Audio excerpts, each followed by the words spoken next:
I will never forget the day Tunde stood in front of our class.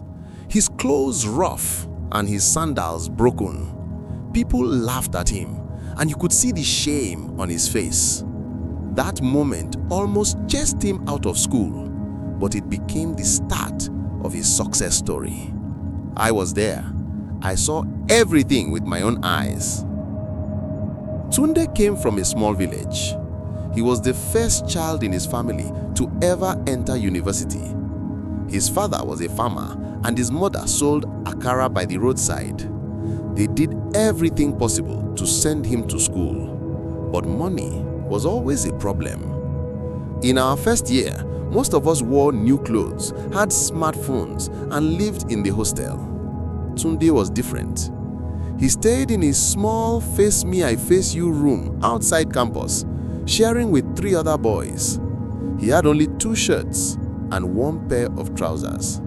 He washed them every night and wore them the next day.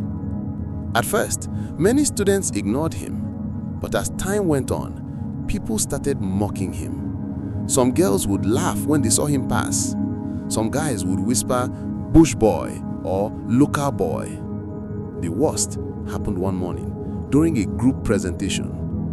Tunde's sandals broke as he walked to the front of the class. The whole class burst into laughter.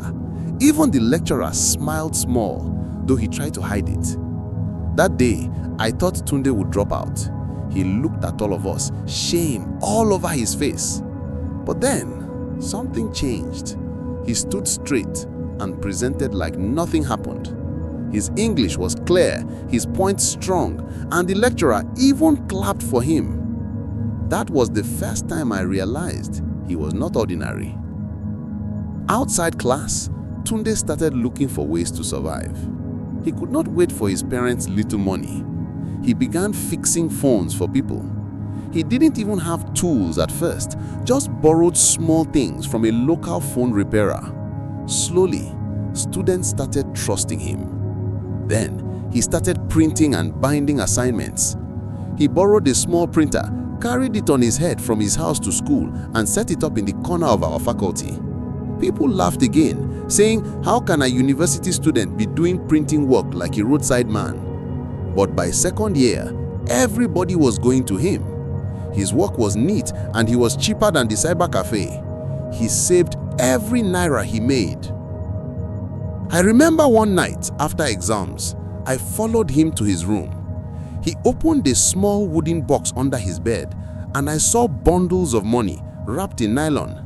He looked at me and said, "My brother, I will not let poverty disgrace me. Even if people laugh at me now, one day they will look for me." Those words stayed in my head. By third year, Tunde had expanded. He was no longer carrying printer on his head. He rented a small shop near the gate of the school. He added photocopy, laminating, and passport photo service. His business grew fast because students trusted him. The same people that mocked him started greeting him with respect. Girls that laughed at his broken sandals were now going to him to print assignments. But he never changed. He was still humble, still focused. He always said, "This school is just a stepping stone. My real degree is the money I am saving." Final year came. While many of us were struggling with project expenses, Tunde paid for his without stress. He even helped 2 classmates with their owns. On graduation day, when his parents came, they cried. Not because of the certificate, but because he handed them an envelope with money, saying it was for building their first family shop in the village. After school, while some of us were still looking for jobs, Tunde opened a proper printing and cyber cafe in town. From there, he moved into phone sales and repairs. Today, he runs one of the biggest tech shops in the city. Whenever I pass his shop and see the big signboard with his name, I remember that day his sandals broke and people laughed. That shameful moment turned into the seed of his success. And me, I learned something. Success is not about where you start or how people laugh at you. It's about how you face the shame and what you build with it.